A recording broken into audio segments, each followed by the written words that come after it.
अस्सलामुअलैकुम बेटा, क्या हाल है? जबरदस्त। आपका और हमारा प्यारा channel chemistry coaching with Ziaul हक सब्सक्राइब करें। आपको ब्यूटीफुल सी कॉम्प्रिहेंसिव लेक्चर मिलेंगे और आपको बड़ी अरेंजमेंट के साथ हम चलेंगे। तो सेकंड लेक्चर है, तो इसमें अब हम एविडेंस ऑफ एटम पढ़ेंगे। पहले हमने प्रीवियस लेक्चर में मैटर पढ़ा था, हमारे इर्द गिर्द जो फैला हुआ है, ये सारा 100% हमारी केमिस्ट्री फिल्म का यही हिस्सा है। इस फिर हमने चेंजेस इन मैटर को देखा, उसमें फिर हमने मैटर को खंगाला। अब मैटर जो smallest particle atom which can be divided, modern period में डिवाइड हो चुका है एटम, क्या इसका कोई सबूत भी है? अब जब बात करते हो तो सबूत देना पड़ता है, आर्गो देना पड़ता है। तो सबूत ये है कि 5 सेंसेस है, इनमें से एक सेंस को इस्तेमाल करते हैं टू सी। आई के जरिए हम देखते हैं कि एटम को देख सकते हैं। भाई एटम का तो साइज ही बहुत छोटा है, एटम तो नजर ही नहीं आता। 5 सेंस में से एक सेंस को हम इस्तेमाल करते हैं टू सी, देखना, और इसको हम देखते हैं बाय आई, आंख के जरिए। आंख के जरिए नजर नहीं आता, एटम का साइज बहुत छोटा है। तो फिर बहुत छोटी चीजों को देखने के लिए हम माइक्रोस्कोप का इस्तेमाल करते हैं। माइक्रोस्कोप हमें छोटी छोटी चीजों को लार्ज करके दिखाता है। तो माइक्रोस्कोप 2 तरह की होती है, एक लाइट माइक्रोस्कोप और इसको कंपाउंड माइक्रोस्कोप भी कहते हैं। माइक्रोस्कोप और दूसरी होती है इलेक्ट्रॉन माइक्रोस्कोप। जो आपके पास ये लाइट या कंपाउंड माइक्रोस्कोप होती है, इसके अंदर हम विजिबल यूजुअल जो लाइट है, इसको आम लाइट को इस्तेमाल करते हैं, विजिबल लाइट को इस्तेमाल करते हैं। और इसकी देखने की जो पावर है, ये 500 नैनोमीटर वाली सब्सटेंस को देख सकती है, और अबव या 500 नैनोमीटर से ऊपर वाली अशिया को देख सकती है। 1 नैनोमीटर आपके पास बराबर होता है 10 की पावर रेज़ टू -9 मीटर।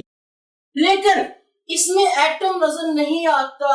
वजह, एटम का जो साइज है वो एटम एटॉमिक साइज, ठीक है, मच लेस, कम है, 500 नैनोमीटर, 500 नैनोमीटर से बहुत छोटा है, इसलिए एटम इसमें तो नजर नहीं आता। हाँ, अलबत्ता इलेक्ट्रॉन माइक्रोस्कोप को इस्तेमाल करें तो इसके अंदर बीम ऑफ इलेक्ट्रॉन इस्तेमाल की जाती है। इसके अंदर एटम नजर आता है, दिखाई देता है, एटम सीन देखा गया, ठीक है। अब मैं आपको ये वजह बताऊंगा कि लाइट के अंदर क्यों नजर नहीं आता, लाइट माइक्रोस्कोप में, कंपाउंड माइक्रोस्कोप में क्यों नजर नहीं आता, जिसमें विजिबल लाइट इस्तेमाल की जाती है, लेकिन इलेक्ट्रॉन माइक्रोस्कोप में क्यों नजर आता है, ये बताओ जी। विजिबिलिटी का जो लॉ है, आप लॉ समझे या प्रिंसिपल जो है विजिबिलिटी का, वो ये है टू सी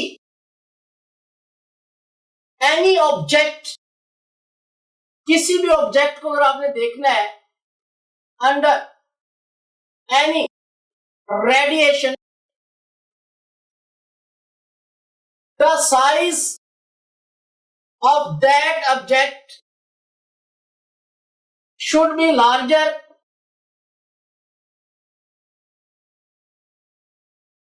than wavelength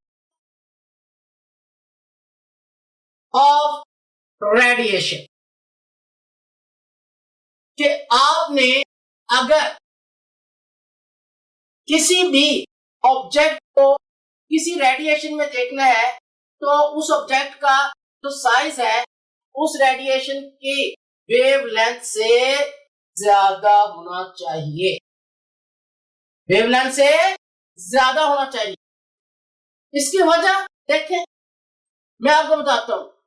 जो व्हाइट लाइट होती है या विजिबल लाइट हमारे पास इस्तेमाल की जाती है लाइट माइक्रोस्कोप में, उसकी वेवलेंथ यूं सफर करें, ये वेव, और जबकि कि एटम का साइज बहुत छोटा सा है।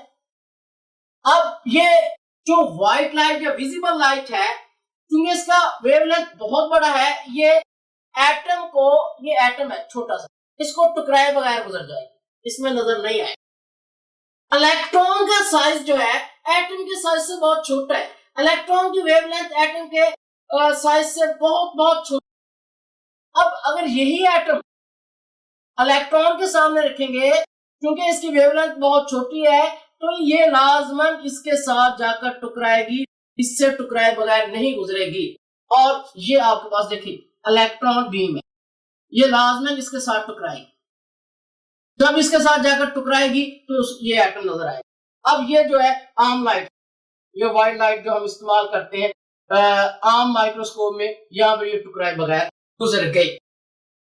तो विजिबिलिटी का प्रिंसिपल लॉ ये कहता है कि अगर आपने किसी भी ऑब्जेक्ट को किसी भी रेडिएशन में देखना है, तो ऑब्जेक्ट का साइज उसकी वेवलेंथ से बड़ा होना चाहिए। ऑब्जेक्ट का साइज उसकी रेडिएशन की वेवलेंथ से बड़ा होना चाहिए। जब रेडिएशन गुजरे उसके पास, तो उससे टकराए और टकराकर उसमें नजर आए।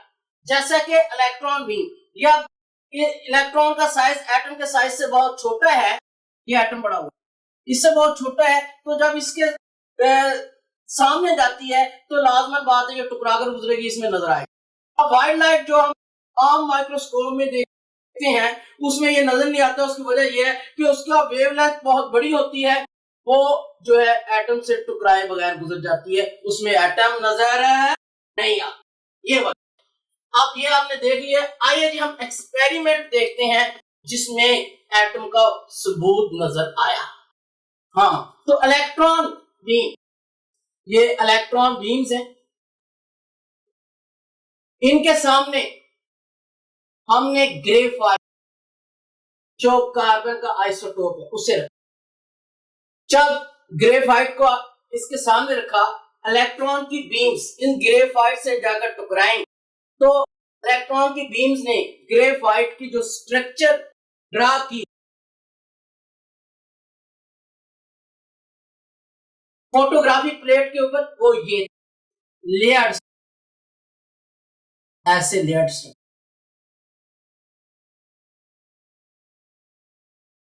ऐसे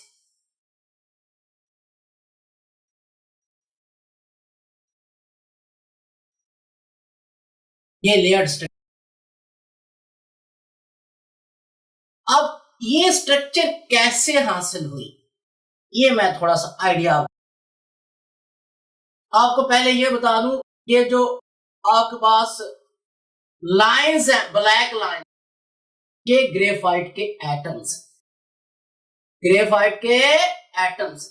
ये हमें कैसे पता, जरा गौर करें। किसी भी रेडिएशन के सामने अगर आप हाथ कर तो उसमें से जो रेडिएशन गुजर जाएगी, ये खला होगा, स्पेस में से गुजर, और जिस हिस्से में से गुजर नहीं जाएगी उस हिस्से का पीछे शैडो, क्या बनेगा, शैडो। ऐसे ही जब हमने इलेक्ट्रॉन बीम ग्रेफाइट पर डाली, तो ग्रेफाइट में जो रोशनी गुजर गई वो ब्राइट, और ग्रेफाइट के एटम्स पर जो इलेक्ट्रॉन बीम स्ट्राइक की, तो इलेक्ट्रॉन्स की वजह से ये ब्लैक लाइंस आई। ये ब्लैक लाइंस फिर एटम्स ऑफ ग्रेफाइट। ठीक हो गया। तो दोबारा बता दूं कि जब आप किसी भी लाइट के सामने हाथ करते हैं, इसमें से जो रोशनी गुजर जाए और पीछे वो ब्राइट नजर आए, वो रोशनी है एम्प्टी स्पेस, और जो मैस के ऊपर टकराएगी, तो मैस पर टकराकर जाहिर बात है पीछे इसका ब्लैक कलर नजर आएगा, तो जो इसका शैडो नजर आएगा वो इसका ये पार्ट है। इसी तरह जब इलेक्ट्रॉन बीम्स को हमने ग्रेफाइट पर फेंका, तो जो इसके एम्प्टी स्पेसेस में से रोशनी गुजर गई वो ब्राइट पार्ट, और जो इसके एटम्स की वजह से ये ब्लैक लाइंस आई। और ये ब्लैक लाइंस ये शो करती हैं कि जो ग्रेफाइट है ये आपके पास लेयर, कौन सी स्ट्रक्चर होता है, लेयर्स। और हमने इस जो पिक है इसको 1.5 मिलियन टाइम्स, लाखों मरतबा बड़ा कर, ये एटम का सबूत आ, जो कि इलेक्ट्रॉन माइक्रोस्कोप के जरिए हमें नजर आया। ये आप एक एटम को लाखों लाखों टाइम बढ़ा करके देखा। अगर जस्ट आपको कोई एटम का पूछना चाहे कि एटम का आइडिया दो, तो आपने कहना कि एक इंक का जो डॉट होता है उसके अंदर 2 मिलियन एटम। एक इंक का जो डॉट होता है उसके अंदर कितने मिलियन एटम होते हैं? 2 मिलियन एटम। आगे जाते हैं जी, जो 20वीं सदी है इसमें एटम के हवाले से पूरी इंफॉर्मेशन दी एक्सरेज ने। एक्सरे का वर्क देखते हैं तो एक्सरे वर्क जो आता है ये 20वीं सदी में आता है। तो एक्सरे वर्क को देखते हैं जी। एक्सरे वर्क में एक्सरे रेडिएशन का इस्तेमाल किया जाता है। एक्सरे रेडिएशन किसी भी जिस्म में से गुजरकर उसका मुकम्मल शैडो लेकर आती है फोटोग्राफिक स्क्रीन के ऊपर, फोटोग्राफिक प्लेट के ऊपर, उसकी मुकम्मल डायग्राम, मुकम्मल स्ट्रक्चर जो है बना देती हैं। हर एंगल, हर चीज क्लियर हो जाती है। जैसा कि आपको पता है, अल्लाह ना करे किसी की हड्डी टूटी हो तो उसका एक्सरे करवाया जाता है, पूरा डायग्राम बनाते हैं। तो एक्सरे वर्क आता है। एक्सरे वर्क 20वीं सदी का ये काम है, सेंचुरी। तो एक्सरे ने जब एक्सरे के आगे एटम रखा, उसने एटम की पूरा शैडो बनाकर फोटोग्राफिक प्लेट के ऊपर लेकर आए, तो उसमें एटम का साइज मेजर किया गया। किसी भी चीज का जो साइज होता है वो डायामीटर के जरिए बयान किया जाता है। साइज को हम रिप्रेजेंट करते हैं डायामीटर से। और डायामीटर क्या होती है? सेंटर में से गुजरने वाली लाइन। अब देखें, जो एक सिरे से दूसरे सिरे तक जाती है और सेंटर, ये डायामीटर, इसको डी से रिप्रेजेंट करते हैं। तो देखें, डायामीटर एक सिरे से दूसरे सिरे तक सेंटर में से गुजरकर जाने वाली लाइन। अच्छा, जो एटम्स हैं, एक कंपाउंड से दूसरे कंपाउंड में एटम डिफरेंट होते हैं, यानी एक कंपाउंड से दूसरे कंपाउंड में एटम का साइज डिफरेंट होता है। एटम सेम होते हैं, मसलन HCl है, H2O है।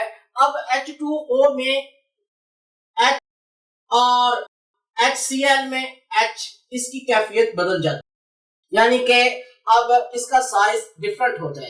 इसलिए एटम का एवरेज साइज, एवरेज डायमीटर मालूम किया जाता है। जो एवरेज डायमीटर मालूम किया गया है, एवरेज डायमीटर जो मालूम किया गया एटम का, वो 10⁻⁻10 metre, 2 multiply into 10⁻⁻10 metre measure किया गया है। और आपको अगर इसे नैनोमीटर में ले जाएं, 0.2 नैनोमीटर बार, हमें पता है कि 1 नैनोमीटर हमारे पास बराबर होता है 10⁻⁻9 मीटर। अच्छा, 10⁻⁻10 मीटर ये बराबर होता है 1 एंगस्ट्रॉन में। एक साइंसदान के नाम पर ये यूनिट रखा गया है कि 1 एंगस्ट्रॉन बराबर होता है 10⁻⁻10 मीटर के। तो आप इसको आप सिंपली 2 एंगस्ट्रॉन भी लिख सकते हो। तो एटम का साइज 2 × 10⁻⁻10 मीटर मेजर किया गया है, या 0.2 नैनोमीटर लिख लें या 2 एंगस्ट्रॉन लिख लें। ये एटम का एवरेज, एटम का डायमीटर। जो एटम की मास मालूम की गई है वो 10⁻⁻27 kg से 10⁻⁻25 kg के दरमियान मेजर की गई। कि एटम की जो मास है 10⁻⁻27 से लेकर 10⁻⁻25 kg तक हो। अगर ग्राम्स में ले जाएं तो 10⁻⁻, यहाँ पर 24 ग्राम और इधर 10⁻⁻22 ग्राम्स के दरमियान। या अगर मजीद छोटे यूनिट में ले जाएं तो आपके पास ये 10⁻⁻21 ग्राम और इधर 10⁻⁻18 ग्राम के दरमियान। अब ये ऊपर बड़े यूनिट, नीचे स्मॉलर यूनिट, ये मास मेजर की गई है। एटम की जो मास है ये 2 यूनिट में रिप्रेजेंट की जाती है। AMU एटॉमिक मास यूनिट और दूसरा है kg। तो इन दोनों का रिलेशन, एटॉमिक मास यूनिट और kg का रिलेशन जो है, देखिए एक AMU बराबर होता है 1.661 10⁻⁻27 kg से। ये इनके दरमियान रिलेशन है। एक atomic mass unit is equal to 1.66110⁻⁻27 kg। इनमें एक दूसरे को कन्वर्ट भी किया जाता है, इन दोनों में मास को रिप्रेजेंट किया जाता है। तो बच्चों हमारा लेक्चर एंड हुआ। अब इसमें हमने एविडेंस ऑफ एटम देखा, इसके थ्रू लाइट माइक्रोस्कोप में तो नजर नहीं आता क्योंकि एटम का साइज उसकी वेवलेंथ से बहुत छोटा है। रीजन भी जानी, इलेक्ट्रॉन माइक्रोस्कोप में नजर आता है क्योंकि इलेक्ट्रॉन का साइज एटम के साइज से बहुत छोटा है, वो जाकर टकराती है और नजर आता है। फिर इसमें एग्जांपल हमने ग्रेफाइट की देखी, फिर एक्सरे का वर्क देखा, तो अब एटम का सबूत आ चुका है। एटम मिलकर मॉलिक्यूल बनाते हैं। तो अगले वीडियो हमारी मॉलिक्यूल्स की है, तो मॉलिक्यूल्स पर बात करेंगे। तो इजाजत चाहते हैं तो सब्सक्राइब करें केमिस्ट्री कोचिंग विद ज़ियाउल हक, आपका और हमारा प्यारा खूबसूरत सा चैनल। अस्सलाम वालेकुम, अल्लाह हाफिज।